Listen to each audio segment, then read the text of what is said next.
They are super handy, they're accessible, they're easy to get work done on, and they just make things so fast. And if you can get over the fear of heights and the wooziness of standing on wire, it's really nice. Before we moved in to the new and improved restored Sullivant Hall, we did all of our work on a 20-foot high trestle ladder.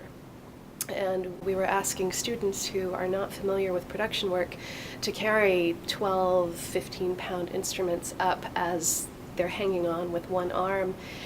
And then they'd get up to the top and they'd go, now what do I do? And then we'd have to climb up the other side and we would have a little, one-on-one instruction session. And now with a tension wire grid, we can bring, perhaps not an entire class, but we can bring a good number of students up into the workspace.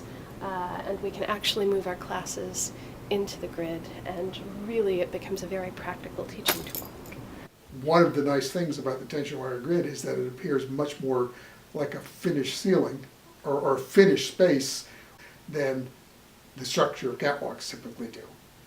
And then when you try to make catwalks look pretty, you end up with these sort of boxy things that never really look nice. They just look, you've just covered some of the visual acme that's up there, and the tension wire grid has its own sort of neat, tack look, and it does a pretty good job of stopping vision to stuff above. I mean, it becomes almost like a scrim in that way. In some circumstances or situations, they obviously provide a level of safety of working overhead.